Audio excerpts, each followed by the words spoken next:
Hey guys, welcome back to Foodies Kitchen Recipe. আজকে আমি খুবই মজাদার এবং আনকমন একটা জুস রেসিপি আপনাদের সাথে শেয়ার করব। আমরা সবাই করমচা কম বেশি চিনি। করমচা দিয়ে চাটনি বানানো যায়, আচার বানানো যায়, কিন্তু এর জুস বানানো যায় এটা কি কখনো শুনেছেন? আমি নিজেও জানতাম না এটা দিয়ে জুস বানালে এতটা টেস্টি লাগে।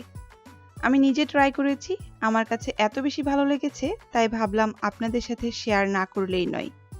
তো চলুন এই দারুণ মজার চটপটা স্বাদের করমচার জুস বানানোর সম্পূর্ণ প্রসেসটা দেখে নেই।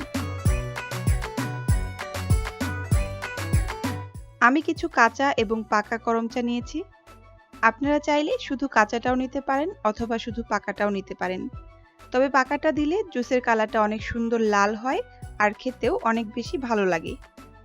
এখন একটা ব্লেন্ডারের জারের মধ্যে নিয়ে নিচ্ছি।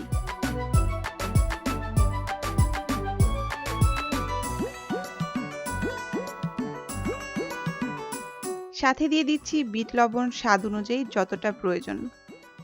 চিনি দিয়ে দিচ্ছি 1.5 টেবিল চামচ, তবে কেউ আরও একটু মিষ্টি খেতে চাইলে তাহলে আরও একটু চিনি বাড়িয়ে দিতে পারেন। দিয়ে দিচ্ছি কিছু পুদিনা পাতা, আরও দিচ্ছি কিছু ধনে পাতা। কাঁচামরিচ দিয়ে দিচ্ছি 3 থেকে 4টা, অবশ্যই ঝালটা বুঝে দিবেন। এখন দিয়ে দিচ্ছি 1 কাপ নরমাল পানি, তবে আমার এই 1 কাপ পানিতে হবে না, পরে আমি আরও পানি অ্যাড করব। এবারে এই সবগুলো উপকরণ আমি একসাথে ব্লেন্ড করে নিচ্ছি।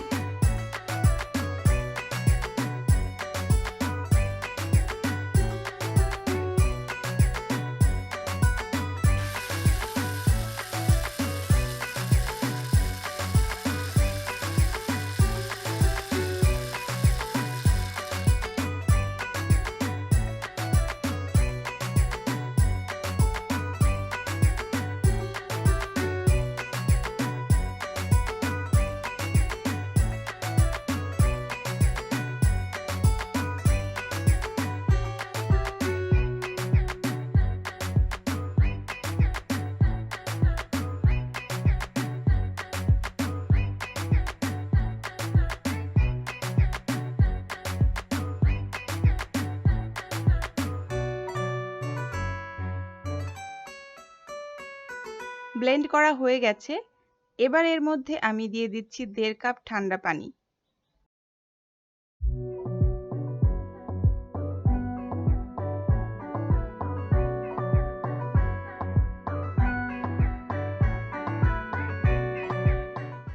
আরেকবার আমি ভালো করে ব্লেন্ড করে নিব যেন সব উপকরণ পানির সাথে মিশে যেতে পারে। এখন জুসটাকে আমি ছেঁকে নিব। ছেঁকে শুধু এর জুসটা নিব আর যে আঁশগুলো থাকবে সেটা আমি ফেলে দিব, কারণ এগুলো সহ খেতে ভালো লাগে না। ব্যাস, তৈরি হয়ে গেল খুবই মজার চটপটা স্বাদের করমচার জুস। পাকা করমচার সাথে দেওয়াতে এর কালারটাও কিন্তু অনেক সুন্দর লাল হয়েছে। অবশ্যই ট্রাই করবেন, আশা করি আপনাদেরও অনেক ভালো লাগবে।